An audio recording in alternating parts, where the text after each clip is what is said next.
Hola, soy Ernesto. En este video voy a continuar contándoles cómo calcular el plano tangente a una superficie en un punto. Consideremos la siguiente superficie dada por x cuadrado sobre 2 más y cuadrado sobre 4 más z cuadrado sobre 8 igual a 1. Se trata de un elipsoide. Queremos hallar la ecuación del plano tangente a este elipsoide por el punto de coordenadas 1, 1, raíz cuadrada de 2. Veamos que ese punto cumple con la ecuación del elipsoide para ver que está en el mismo. 1 al cuadrado sobre 2 más 1 al cuadrado sobre 4 más raíz de 2 al cuadrado sobre 8. Raíz de 2 al cuadrado es 2. 2 octavos es un cuarto. Un medio más un cuarto da 1. Efectivamente se verifica la igualdad, así que el punto está en el elipsoide. Entonces tenemos esta superficie dada por esta ecuación y ese punto.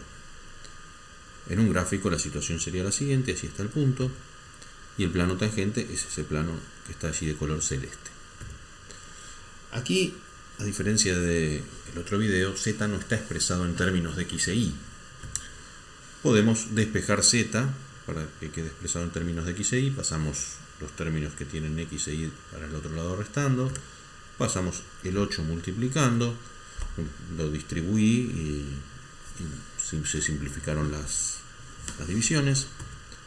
Y ahora viene un paso que es como paso ese cuadrado pasa como raíz, pero hay dos raíces, la raíz positiva y la raíz negativa, porque z podría ser tanto positivo como negativo. Consideremos solo la rama positiva, porque z es positivo en P. En el punto P, z vale raíz de 2, que es positivo, así que consideramos la rama positiva. Entonces tenemos esta función, f de x y es toda esta función, es decir, eso es z expresado en función de x y de y. Y ahora teníamos que calcular las derivadas parciales. Derivar respecto de x, considerando que y es constante, y derivar respecto de y, considerando que x es constante. Las derivadas son esas, veamos por qué. Tenemos que aplicar una regla de la cadena, llamamos u a la expresión que está dentro de la raíz, 8 menos 4x cuadrado menos 2y cuadrado lo llamamos u, y la derivada de la raíz cuadrada de una expresión es 1 sobre 2 veces la raíz de esa expresión por la derivada de lo de adentro aplicando regla de la cadena.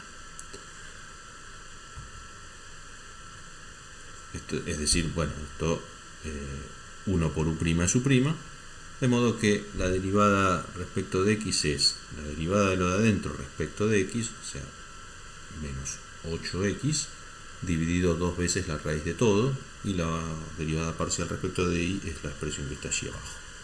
Evaluamos entonces estas derivadas parciales en el punto 1, 1, reemplazamos y nos da menos 8 dividido 2 raíz de 2 para el caso de la x y menos 4 dividido 2 raíz de 2 para el caso de la y. Simplificamos y nos quedan estas expresiones. Construimos los vectores directores del plano. 1, 0, lo que nos dio la derivada respecto de x, 0, 1, lo que nos dio la derivada respecto de y, y con esto podemos armar la ecuación vectorial del plano tangente haciendo un parámetro por un vector, más el otro parámetro por el otro vector, más el punto de paso. Veamos una forma mucho más simple de hacer esto. Teníamos la expresión del elipsoide. Vamos a despejar todo de manera que quede un 0 del otro lado. Es decir, vamos a pasar ese 1 restando y nos va a quedar toda una expresión igualada a 0. Vamos a llamar a toda la expresión que está ahí g de x, de y y de z. Ahora esta función tiene 3 letras, 3 variables, entonces es una función de 3 variables igualada a 0. Lo que vamos a hacer es vamos a derivarla respecto de x, respecto de y y respecto de z. Fíjense que al no haber raíces cuadradas, las derivadas son mucho más fáciles. Aquí derivar respecto de x da 2x sobre 2 y los demás términos derivados respecto de x son 0 porque se consideran constantes las otras letras. Derivar respecto de y, el primero y el tercer término se hacen 0 y solo sobrevive el término de la y lo mismo para z. Nos quedan unas derivadas parciales muy sencillas que simplifican y quedan así.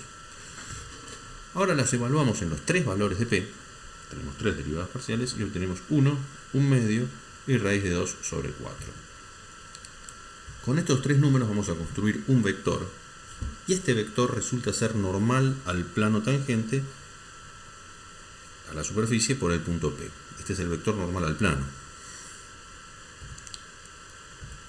Ahora, el plano que estamos buscando, una vez que tenemos el vector normal, es poner esos tres valores como coeficientes de x, de y de z y obtener el valor de d.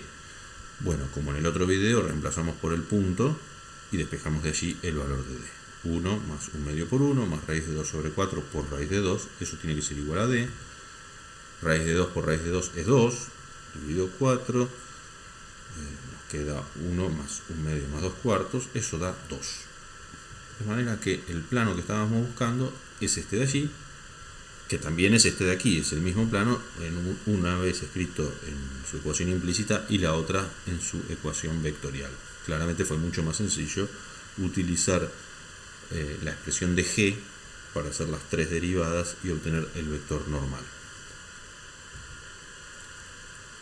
Veamos que son el mismo plano, verificando que los vectores directores son perpendiculares a n.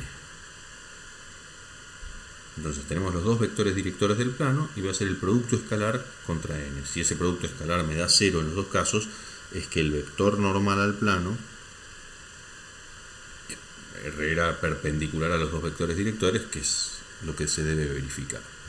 Hacemos estas cuentas. 0 por 1 me da 0, luego 1 por 1 medio y menos 2 dividido raíz de 2 por raíz de 2 dividido 4 para el primer caso, y en el otro 1 por 1 más 0 por 1 medio más menos 4 sobre raíz de 2 por raíz de 2 sobre 4. Cancelan esas raíces de 2, esto me queda 1 menos 1 para el primer caso, 1 menos 1 para el segundo, en ambos casos dio 0, el producto escalar dio 0 en ambos casos, por lo tanto estos dos vectores resultaron perpendiculares al vector normal, al plano, lo que era consistente con lo que habíamos propuesto. Entonces, en general tenemos lo siguiente. Si nos dan una superficie mediante una fórmula g de x, y, z igual a 0, eso es fácil de despejar porque pasamos todo para un lado y obtenemos una función de tres letras igualada a 0, y buscamos el plano tangente por un punto P dado por x0 y 0, z0, vamos a calcular las tres derivadas parciales, gx, gy, gz, las evaluamos en el punto P y con esos valores construimos un vector normal al plano. Luego construimos la ecuación general del plano con ese vector y despejamos el valor que nos falta de d usando el punto P. Bueno, espero haber sido claro en todas las ideas y nos vemos en un próximo video.